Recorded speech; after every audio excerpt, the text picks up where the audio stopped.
Pues mientras ustedes estaban viendo la publicidad, estábamos conversando del futuro de Medina y el futuro de España. Y lo estaba haciendo con Isidoro Hernández, que es el responsable de comisiones en Medina. Isidoro, buenas noches. Hola, muy buenas noches, Javier. ¿Verdad que yo no podía pensar ya por edad que iba a sentir de cerca o posiblemente vivir un toque de queda, ¿no? Decir toque de queda en un país es recortar muchas libertades, yo creo, ¿no? Evidentemente, pero es que la situación que en estos momentos que están dándose con los números de la situación que se está dando la pandemia en esta segunda ola, porque más que una ola se está convirtiendo en un tsunami, por lo digo no solamente por España, sino por fuera de España, empiezan a plantearse claras medidas, no solo por los médicos, sino por los gobiernos, medidas de cierre que van a llevar otra vez a tener que volver a un encierro de los ciudadanos en sus casas.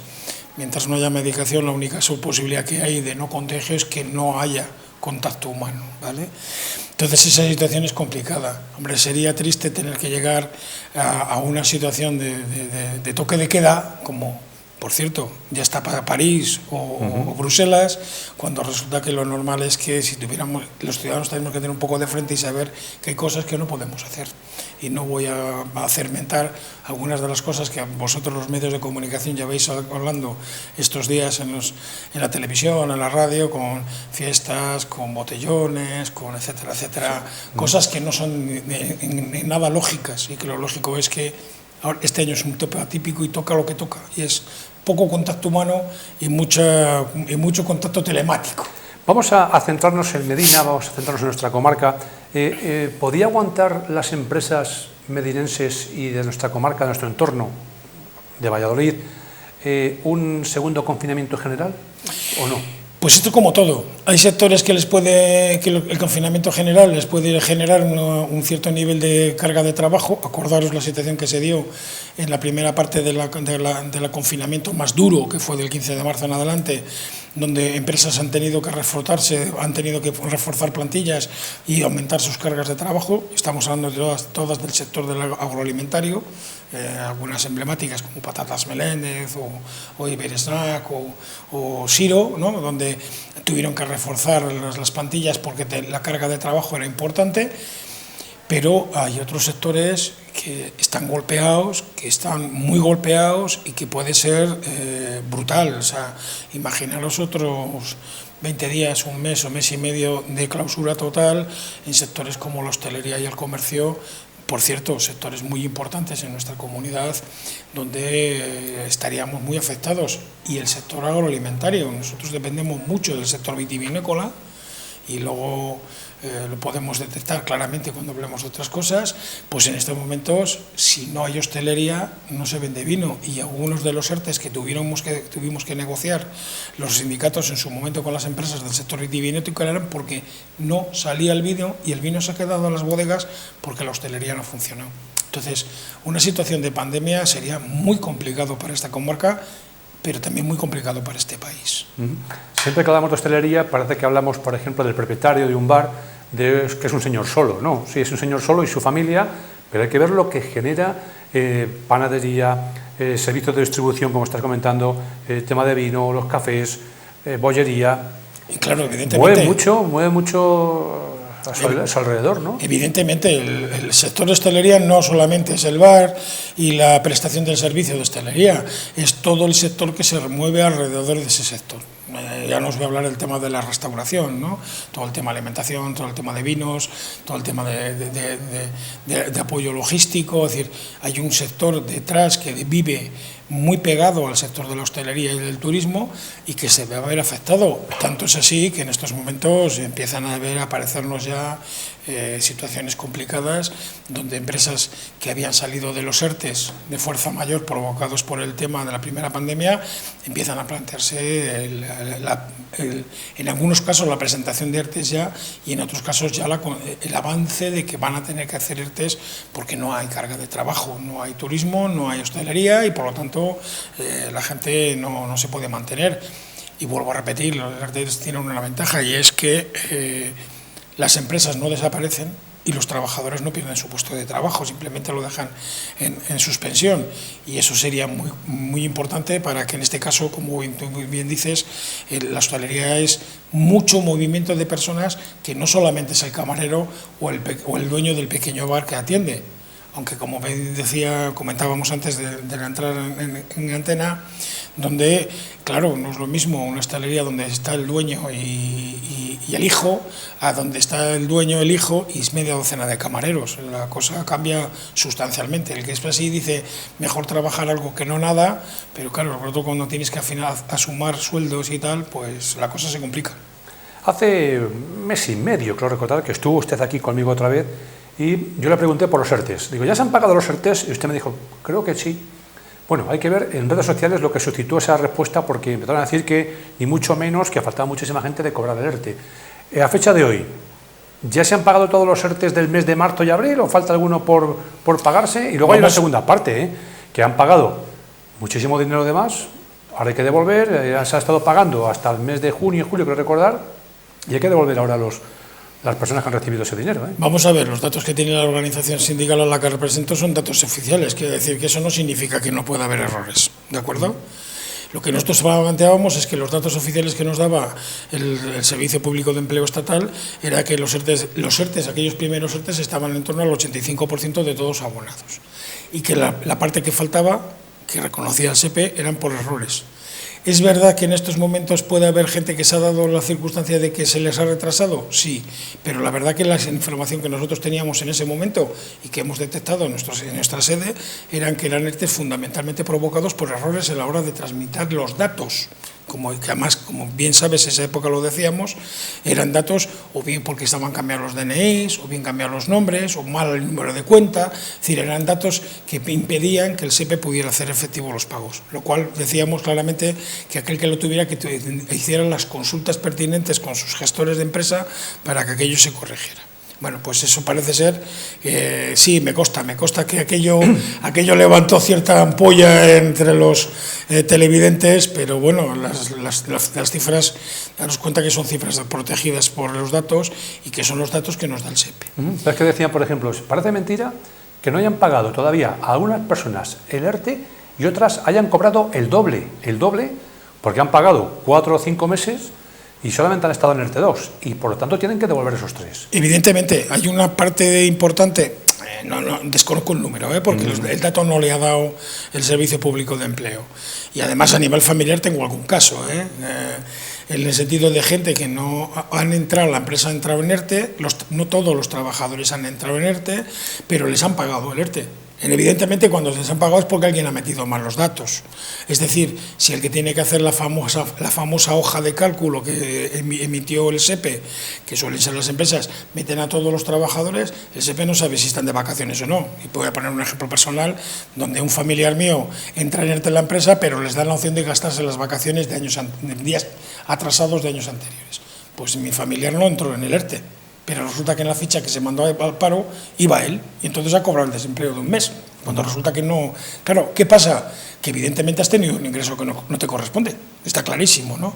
Entonces, es verdad que ese dato es importante, pero también es cierto que nosotros lo que le hemos dicho a todos los trabajadores que se han encontrado esas circunstancias es que no se preocupen, que lo que hará el desempleo es llamarles y decirles que tienen 30 días, les mandarán el número de cuenta donde tienen que hacer la devolución de las cantidades cobradas indebidamente, que por lo tanto pues, alguno estaba preocupado, a ver si me van a cargar algún recargo. No, la intención que ha dicho el Ministerio, y así nos lo han comentado la Dirección Provincial de SEPE en Valladolid, es que lo que se va a hacer a los trabajadores es llegarles una carta diciéndoles, oiga, usted ha cobrado X pesetas de más, en este caso, X euros de más, uno ya es muy viejo y todavía se acuerda de las pesetas, y resulta que lo que va a hacer es decirle, ingreselo usted en la cuenta, tiene 30 días para ingresarlo en la cuenta número tal, y no hay ningún tipo de recargo más allá del trastorno que supone porque has tenido un dinero que no era tuyo y que ahora le tienes que devolver. En principio ese es el mayor problema. Mejor eso que no el que ha tenido que estarse 3 meses o 3 meses y medio sin cobrar porque no tenía errores o había problemas de liquidez. Yo prefiero devolver a tener que no cobrar. No sé si me estoy explicando. Pues ya que estamos hablando del SEPE, últimos datos del SEPE. Medina del Campo, datos del paro. El paro baja un 6,18%. Nos parece una buena noticia porque de todos los paradores de Medina, 108 personas han encontrado trabajo, ¿no?, en el mes de septiembre. Evidentemente, bueno, vosotros ya conocéis a nivel provincial, a través de los medios de comunicación, que nosotros en comisiones hacemos la valoración en periodos de 4 meses, desde el punto de vista de tener una perspectiva mucho mayor. Ya confiábamos con que los datos iban a mejorar respecto al primer trimestre, que ya empezaban a ser muy malos, sobre todo en marzo y abril, pero es verdad que en septiembre tiene una ventaja fundamental en nuestra comarca. Históricamente septiembre es un mes malo para el palo en la provincia de Valladolid, fundamentalmente porque tiene un problema, y es que es donde desaparecen todos los contratos del sector servicios del verano. Bueno, pues en el caso de nuestra comarca, con todo el tema de la recolección vitivinícola que se da prácticamente entre finales de agosto, en algunos años muy adelantados, y prácticamente todo el mes de septiembre, siempre todos los años, o por lo menos desde los últimos 4, que es cuando hacemos el seguimiento más exhaustivo, comisiones obreras, el mes de septiembre ha sido un mes bueno a efectos de desempleo, cosa que es bueno después del tsunami que nos ha llegado con el tema del desempleo en estos últimos meses. De los 108 personas que han encontrado trabajo, 58 hombres, 50 mujeres. Casi un 50% en este caso. En este caso se mantiene la estadística, en el sentido de que cosa que no suele ser habitual. Ya conocéis perfectamente que nosotros llevamos diciendo claramente que hay un problema de paro femenino que es importante. Bueno, en este caso las contrataciones que se han realizado están prácticamente 50-50, aunque, vuelvo a repetir, sin haber hecho un análisis más exhaustivo de las cifras, lo que nos tememos, y así nos empiezan a cuadrar los números, es que el desempleo se sigue agravando o se sigue castigando aún más en los colectivos típicos, que son aquellos de más de 45 años, que suelen ser más del 50% de total de parados. Mira, por ejemplo, el número de parados en Medina, 1.639, de los cuales son 599 hombres y 1.040 mujeres.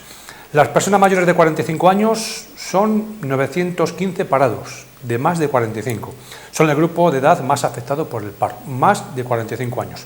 Segundo, lo que se encuentran entre los 25 y 44, que son 560, y el grupo menos numeroso, los de menos de 25, con 164 parados. Los sectores. El sector con mayor número de desempleados, que son 1.012, es el sector servicios, seguido de personas sin empleo anterior, 213, agricultura, 190, industria, 154 y, por último, la construcción, con 70 parados. Los datos son absolutamente clarificadores, confirman lo que yo os estaba diciendo del dato. Es decir, la mayor parte del desempleo de esta comarca la tienen los trabajadores y trabajadoras de más de 45 años. Pero es que además la mayor parte de los parados, en este caso de las trabajadoras paradas, suelen ser las mujeres más que los hombres. Y la cifra la dabas tú perfectamente, ¿no? Es decir, tenemos un problema de género por un lado y de edad. Y es un colectivo muy complicado. Estamos hablando de gente con 45 años en una parte final de su carrera profesional y con además muy difícil colocación. Algo que es un problema ya no solo de esta comarca, sino de este país. Esto sin contar con un problema añadido, y es de que, lógicamente, en el colectivo de menos de 25 años se da un dato importante, y es que es el colectivo que se incorpora por primera vez. Claro, daros cuenta un detalle, todos aquellos que se van fuera de trabajar de nuestra comarca no están en los datos SEPE Medina del Campo, o sea, decir Medina del Campo, están en Valladolid o donde les corresponda como zona, ¿no? Entonces ese es un dato muy importante, y ese dato lo reflejabas perfectamente tú en esos números, ¿no?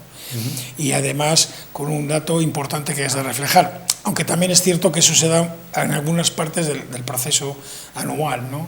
Y es que septiembre es el inicio de los nuevos cursos escolares, y aquellos que se apuntan al desempleo, esos de sin empleo anterior, suelen ser aquellos que han terminado sus ciclos profesionales o educativos y que no continúan y se apuntan al desempleo en busca de empleo. Lógicamente, por eso hay un dato importante, casi 300 trabajadores y trabajadoras buscando empleo en un colectivo de 1.600 es un número importante a esos niveles. Pero bueno, es un dato que sí se refleja mucho en septiembre, suele darse dos veces, en junio cuando terminan y en septiembre cuando deciden que no se van a apuntar a la universidad y por lo tanto a dar cursos de formación y pasan a la situación de desempleados en busca de empleo. Yo no sé, ¿a usted le llama la atención, por ejemplo, datos de afiliados a la Seguridad Social? Hablamos de que tenemos en Medina casi 7.000, 6.858. En régimen general, 5.086, autónomos 1.536, sistema agrario 157 y en el hogar 79. Repito, casi 7.000 afiliados. ¿Es una cifra para una población de 21.000 habitantes? Se mantiene, daros cuenta de que las cifras de la Seguridad Social nos tenemos que valorar en dos datos. Primero, que todo aquel que deja de trabajar al sistema de la seguridad deja de cotizar y por lo tanto sale del sistema. Se pueden dar por dos opciones, una porque se jubilan o dos o porque ya no cobran prestaciones. Daros cuenta que todo aquel trabajador que va al desempleo y ya no cobra prestaciones no cotiza, por lo tanto se le saca del sistema. Por lo tanto, estamos hablando de un nivel y además hay que contar otro parámetro añadido, y es que el dato nuestro poblacional supone también, influye muy mucho el nivel de edad de nuestra población en nuestra comarca. Somos una población muy envejecida, entonces lógicamente el porcentaje de aquellos que se marcan, nosotros hemos planteado claramente, y además lo hemos dicho ya varias veces, que ese dato no se puede mirar en global sino sobre la población realmente activa. Y entonces el dato de la afiliación se mueve en unos parámetros razonables, aunque sí que es verdad que si tiráramos de cifras hacia atrás es posible que hayan reducido. No digo con esto que hubiera más desempleado, porque las cifras de paro son evidentes, pero sí que es cierto de que hay un aumento de la población que deja de cotizar porque pasa a situación de jubilado, el tema vegetativo, ¿no? Y que para nosotros es un problema, no solo nosotros como comisiones obreras, sino yo creo que es un problema para el conjunto de las instituciones, tanto municipales, diputaciones, como gobierno regional. Es decir, la situación de la población en nuestra comarca es preocupante. Pero es preocupante porque los jóvenes se nos van y entonces lo que nos queda, pues los que quedamos son cada vez somos mayores. Pues son datos oficiales que nos facilita el SEPE. Por cierto, ahora mismo en el sindicato, en comisiones, ¿están ustedes notando que hay empresas que corren cierto riesgo de cerrar sus puertas en Medina? De las empresas grandes no hemos detectado ningún tipo de problema más allá de las que ya hemos hablado siempre, ¿no? Desde el punto de vista de que algunas, pues están en la incertidumbre si continúan con el nombre Pepe o con el nombre Juan, esto lo digo en plan de coña, pero sí que es cierto que hay algunos sectores donde empezamos a detectar, porque nos hablan los trabajadores, que la situación es complicada, sobre todo en el sector servicios, donde en algunos casos empiezan a aparecernos comunicaciones de las empresas por incorporar a los trabajadores a los ERTEs. Una situación tan larga en el tiempo como la que estamos superando es complicada. Lo digo porque los trabajadores pueden dejar de ser un lastre para la empresa porque pasan a los ERTEs, pero claro, la empresa tiene que seguir haciendo frente a una serie de pagos que son ineludibles, ¿no? Los alquileres, las tasas, los impuestos. Y entonces yo creo que la política común, y a nosotros ya lo hemos planteado claramente con la Junta, no todo puede ser el gobierno estatal. O sea, no solo tiene que ser el gobierno de Madrid, el de España, aunque esté en Madrid, sino que los gobiernos autonómicos tienen que empezar a plantearse claramente la negociación de planes de reconstrucción en sus ámbitos, ¿no?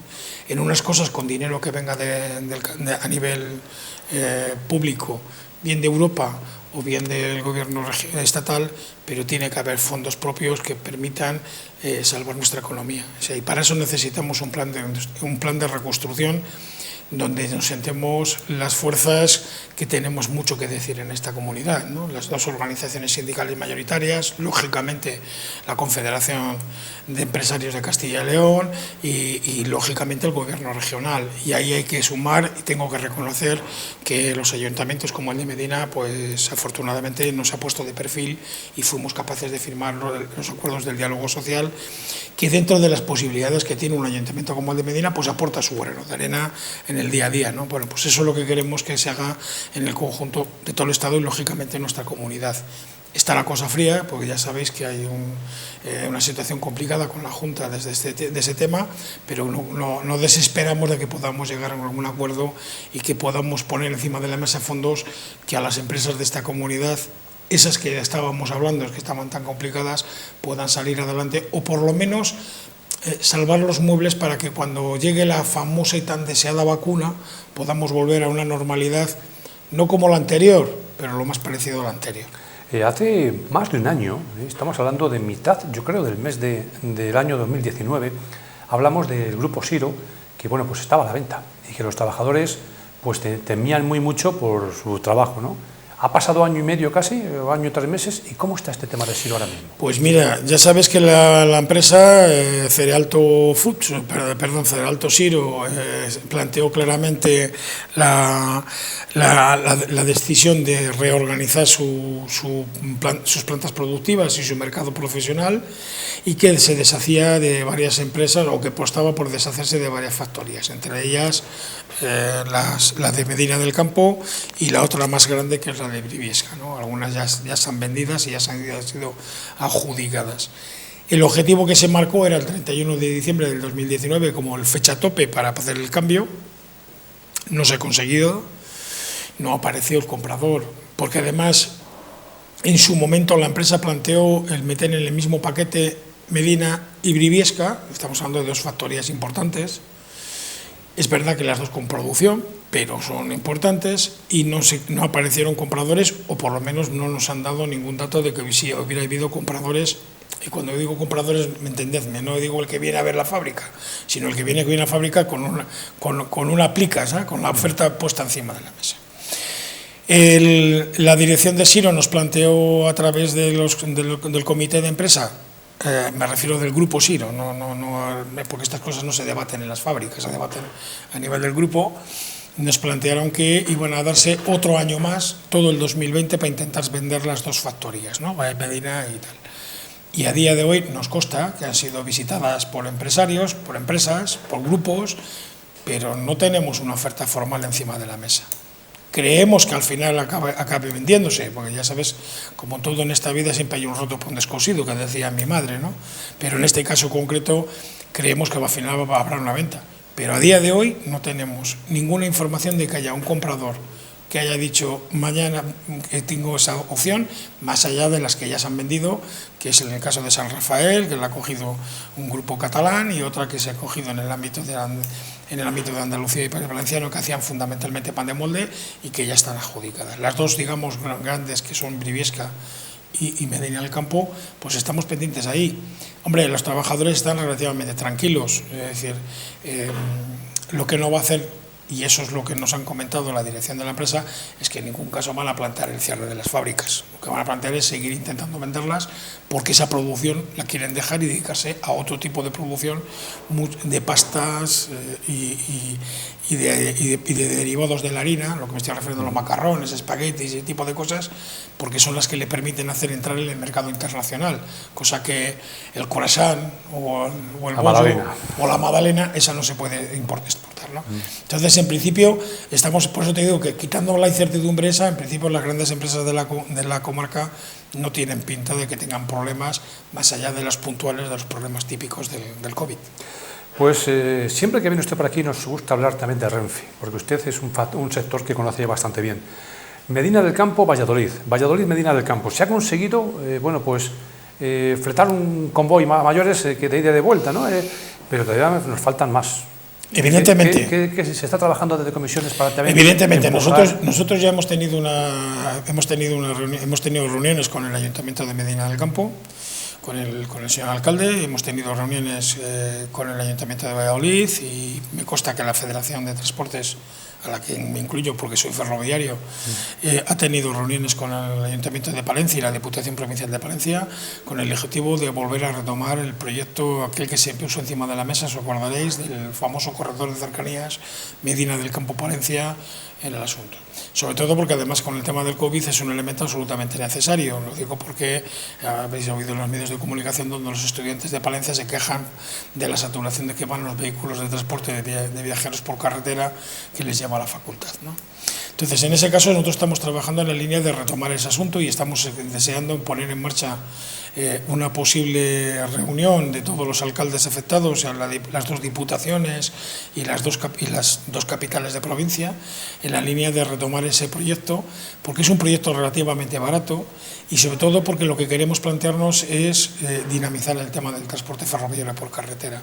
O sea, no tiene ningún sentido que el volumen total de trabajadores, perdón, está mal explicado, de ciudadanos y ciudadanas, porque no solo son trabajadores los que utilicen, todo su desplazamiento tenga que ser por carretera en un 96%.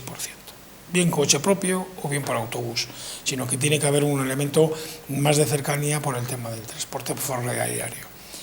Es verdad que a lo mejor no tenemos que irnos a un corredor puro de cercanías, pero lo que no tiene ningún sentido es que no haya un ciclo de trenes que permita traer a los ciudadanos de Valladolid a Medina o de Medina a Valladolid, porque es verdad que de Medina a Palencia no van tantos, ¿no? O de Palencia a Medina van menos, pero sí que es cierto que en ese tramo. Y para nosotros, y así se lo hemos hecho llegar al señor alcalde, y él coincidía en el dato, para nosotros yo creemos que potenciar el ferrocarril pasa ineludiblemente por retomar el esquema del apeadero que se planteó como elemento de parada que une las dos grandes líneas nuestras que salen de hacia el sur, es decir, la de Madrid y la de Zamora-Salamanca, ¿no? Porque eso nos permite acercar el ferrocarril al ciudadano, porque, hombre, Medina no está lejos, no hay nada lejos, pero a la estación hay que ir. No sé si me explico, y aquellos que tienen que llevar a las familias, a los chicos al tren, pues saben que aunque no está lejos hay que ir hasta allí, aunque sean 15 minutos andando. Bueno, si los puedes traer a este lado del ferrocarril, pues estaríamos facilitando el uso del mismo. Entonces, no desesperamos, aunque sí que es verdad que es un proyecto largo, ¿eh? Esto no se hace mañana y ya me conformaría yo con que fuéramos empezando a dar avances, porque claro, además aquí hay un sistema y es que, claro, te quitan el tren, y luego te quitan 3, te dan 1, con eso ya te contentas, al siguiente te quitan otros 3, te dan otro, y eso es una estrategia que siempre he empleado en mi empresa, y lo digo porque yo he tenido la suerte, porque no fue una desgracia, de trabajar en la línea de Ariza, y la fueron descafeinando hasta que dijeron que había que cerrarla porque era carísima. Pero claro, ¿quién va de Valladolid a Peñafiel por la mañana? De Peñafiel a Valladolid a lo mejor le venía alguien, pero al revés no. Pues al final acabaron cerrándola porque dice que no era rentable. ¿Cómo iba a ser rentable si los trenes iban al revés de cobrar el flujo natural de las personas? Ya que hablamos de trenes, corredor del Atlántico, ese eje del Atlántico, ¿qué nos puede aportar algún dato de última hora que podemos conocer o no? No, los datos que tiene, además vosotros sabéis que hay un portavoz estupendo, que es mi amigo Alfredo, pero en principio lo que a mí me ha comentado, que se ha visto en el corredor, es que el proyecto está muy avanzado, es decir, el proyecto de la plataforma, que es en definitiva la que la han planteado. Hay muy buenas perspectivas, hay grandes empresarios ilusionados en el proyecto, que además les viene bien en su estrategia comercial el hecho del corredor. Tenemos constancia de que los portugueses están muy interesados en que Medina tuviera el nudo logístico, porque les viene muy bien para su zona, y nos consta que hay un compromiso del ayuntamiento y de la plataforma para empezar a tener los contactos políticos al más alto nivel, pero como todo en estos momentos, pues todo está supeditado a que el glorioso SARS-CoV-2, más conocido por COVID-19, pues nos deje empezar a trabajar. Pero la idea, yo creo que, lo digo sinceramente, yo que he tenido que estar muchos años peleando con otros compañeros por la variante de Guadarrama, pues yo creo que este proyecto puede tener una salida mucho mejor de la que pensábamos en su momento. Ahora, está todo muy paralizado desde el punto de vista, pues, de que no nos podemos reunir, de que no se pueden mantener reuniones formales con la administración, y yo confío que en un plazo relativamente corto los portavoces de la plataforma y el ayuntamiento puedan empezar a tomar contactos, como digo, con los puertos portugueses, con la Junta de Castilla y León, con el director general de infraestructuras del Ministerio de Fomento. Sabemos que Adif está interesada en la idea, sabiendo que Adif dice, yo con lo que tengo me vale, o sea, todo lo que venga a mayores, estupendo, pero es que además hay empresas que ya han planteado que para ellos es estratégico el nudo logístico, y estoy hablando de empresas importantes, estoy hablando de Isobat Made, de Made Tower, Alguno todavía le traiciona el subconsciente, ¿no? De Made Tower, donde les ha dicho que para ellos, que tienen una infraestructura en la zona de Cáceres, que para ellos el tema del ferrocarril le vendría estupendo para su transporte de piezas. Daros cuenta que lo que hacen es traer material de Extremadura, aquí se canaliza y mandarlo vía Portugal, porque ellos trabajan mucho con Alemania. Y entonces para ellos el puerto es importante. Entonces ellos han llegado a plantear claramente que si al final no se consigue, ellos plantearían la posibilidad de Adif de retomar el transporte ferroviario, o sea que hay elementos importantes. Tengo yo ganas ya de ver esos trenes que nos comentaba usted hace un mes, 2 meses, de 1 kilómetro de largos, ¿eh? Esos trenes. Por cierto, ¿esos van con la máquina, es eléctrica o es de...? Porque yo, no es independiente. Es que ves las películas americanas, que es donde se lleva mucho en América, ¿no? Claro, vamos a ver, es independiente. Estamos hablando de unas máquinas que tienen, las máquinas eléctricas o diéseles tienen todas. Es que cuando hablamos de diésel no hay que pensar en un coche, no tiene nada que ver, ¿eh? No. O sea, un coche es el motor el que tira. En realidad, en una máquina diésel, el diésel lo que hace es mover un generador eléctrico, porque lo que se mueve es un motor eléctrico. Los trenes funcionan eléctricamente, digamos las ruedas. Sí. Entonces, estamos hablando de máquinas con más de 4.000 caballos de potencia, o sea que no estamos hablando de un coche, ¿no? Entonces, ese tipo de trenes, una locomotora, con 2 locomotoras se pueden mover perfectamente trenes de esas características, de más de 120 vagones, sin ningún... Claro, 120 vagones, yo os puedo prometer que impresionan, si alguno lo quiere ver, pueden verlo en YouTube, donde hay algún vídeo donde pasan un convoy. Es verdad que en Estados Unidos, donde están muy dados, porque el transporte de mercancías por ferrocarril está muy extendido, donde un convoy con 4 locomotoras tira 150 vagones, y es impresionante el tiempo que está pasando a la altura de la cámara, vagón y vagón y vagón y vagón y vagón. Hombre, aquí no se pueden. Aquí ya nosotros nos conformaríamos con 550, 700 metros de tren. Es un tren, os lo digo porque yo trabajo en la vía, es un tren de llamarle de usted, ¿eh?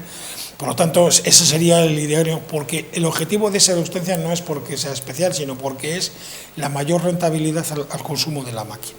Es decir, cuanto más grande es el tren, aunque tengas doble máquina, amortizas mucho los consumos tanto de personal como, lógicamente, de energía, puesto que lo divides, lógicamente, por todas las toneladas que llevas en la locomotora. Y en eso estamos trabajando. Es verdad que hay una apuesta política de la Unión Europea por desarrollar el ferrocarril en la Unión Europea, entre otras cosas porque no tiene sentido que un territorio como el europeo, que además hacemos tanta defensa del medio ambiente, porque nosotros no somos, afortunadamente, cuando digo yanquis, lo digo con cariño, me estoy refiriendo a los gobiernos del otro lado del Atlántico. Lo que no tiene ningún sentido es que el 96% de todo el transporte terrestre se haga por carretera, es decir, camiones. Eso no tiene ningún sentido. Lo normal es que haya un contrapeso en el ferrocarril, porque un tren de esos de 750 metros suponen aproximadamente unos 60 camiones.